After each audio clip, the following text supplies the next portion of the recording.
Olá, tudo bem com você?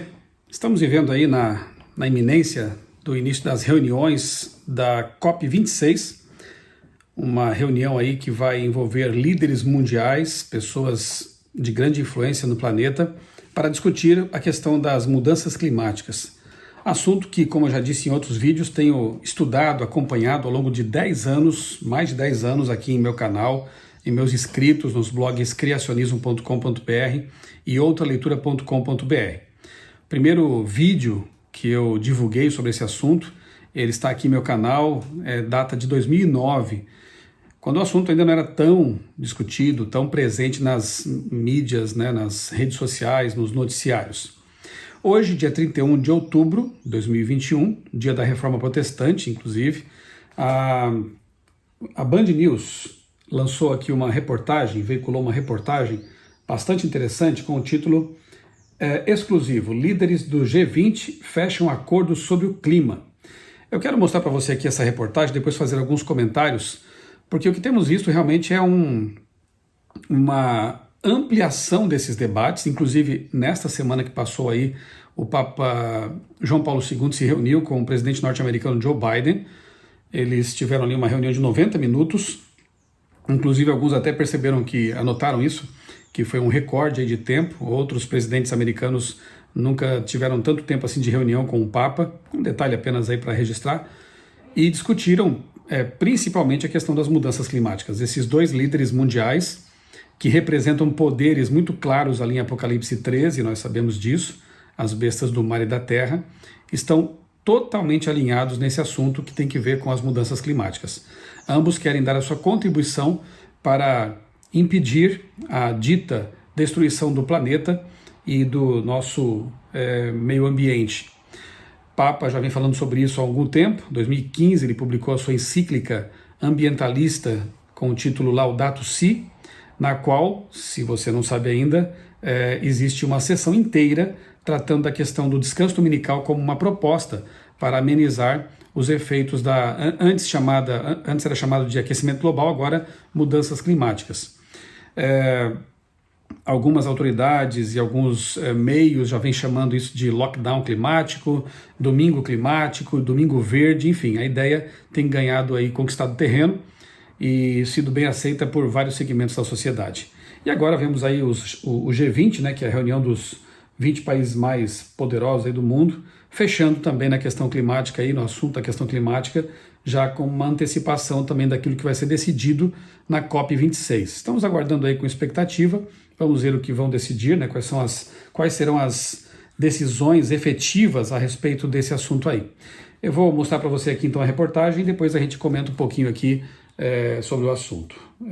Band News, no site da Band News, ela foi veiculada. Do G20 e o nosso colunista de assuntos internacionais, Jamil Chad, acaba de confirmar com exclusividade que líderes do G20 chegaram a um acordo sobre as mudanças climáticas. Jamil, conosco e com essa notícia exclusiva, né, Jamil? Bom dia, Patrícia. Bom dia a todos. De fato, um acordo final já foi atingido pelo G20, a reunião ainda acontece. A declaração final só será disponibilizada daqui certamente 1 ou 2 horas, mas nós já temos confirmações por parte dos negociadores que passaram a noite inteira tratando de chegar a consensos de que finalmente o acordo foi atingido. Foram vários dias de negociações e o que é que diz a declaração final, Patrícia? Em primeiro lugar, sobre o clima. Os governos adotaram uma postura de compromisso para frear o aquecimento global em 1,5 graus Celsius. Ou seja, medidas vão ser tomadas, as medidas não estão sendo detalhadas por enquanto, mas medidas, ou pelo menos existe um compromisso de que esse seja o teto colocado pelos governos do G20 para frear justamente o aquecimento global. Esse é o acordo na área climática. Na área de saúde, na área da pandemia, um compromisso para garantir que 70% da população de cada um dos países possam ser vacinados até junho de 2022. Isso, Patrícia, permitiria o fim da fase mais aguda da pandemia. Portanto, nós temos aí 2 capítulos extremamente importantes, clima e pandemia, já com um acordo fechado. Vamos aguardar, claro, para saber os detalhes, mas tudo indica que essa vai ser uma declaração ainda ampla, sem detalhes. Por quê? Porque no caso do clima ou do capítulo sobre o clima, será em Glasgow que as medidas específicas vão ter de ser estabelecidas. Temos também a informação de que Estados Unidos e Brasil negociam, de fato, um acordo, inclusive de redução de emissões, que pode ser anunciado nos próximos dias. Portanto, informações bastante importantes na área climática. Na área da pandemia, eu conversei com o Tedros Ghebreyesus, o diretor-geral da OMS, que me disse o seguinte: sim, ótima notícia, os 70%, a meta de vacinação, mas resta saber quando é que os países ricos vão distribuir as vacinas que eles têm sob essa mesa. E, Jamil, quando você fala de vacinar 70% da população dos países, não apenas dos países que integram o G20, você está dizendo de todo o mundo, é isso? Certamente, Patrícia. Esse é um compromisso do G20 para garantir vacinas e garantir recursos para a vacinação de todos os países, 70% da população de todos os países. Não é 70% da população mundial, 70% do Benin, 70% da Nigéria, 70% do Paquistão, 70% de cada um dos países do mundo. Isso é muito importante justamente para frear a pandemia. E existe, claro, uma preocupação muito grande com a concentração de vacinas. Nós já falamos aqui várias vezes a existência, de fato, de uma produção grande, mas uma concentração extremamente elevada dessas vacinas num número reduzido de países. O compromisso do G20 é de que isso vai mudar. Agora, como disse Tedros Ghebreyesus, resta saber como ou de que forma essas vacinas vão chegar aos países mais pobres. A OMS precisa, ele estava inclusive me contando, Patrícia, a OMS precisa de cerca de 26 bilhões de dólares para garantir essa distribuição. Parece muito dinheiro, e certamente é muito dinheiro, mas se nós pensarmos que só na União Europeia os pacotes de resgate da economia superaram a marca de 1 trilhão de euros, obviamente, esses 26 bilhões de dólares para distribuir vacinas para o mundo inteiro é absolutamente menor do que o que custa para a economia mundial resgatar, basicamente, o mercado diante da crise. Jamil, sobre as questões climáticas, você... Ok, creio que já seja o suficiente aqui para a gente analisar o assunto. Eu quero aproveitar a oportunidade para deixar claro aqui que não se trata de negacionismo, nem de um assunto nem de outro. É perceptível que realmente o mundo vem enfrentando cada vez mais catástrofes climáticas como furacões, tornados, ciclones, inundações, secas, enfim, isso é inegável, são sinais inclusive da aproximação da volta de Jesus.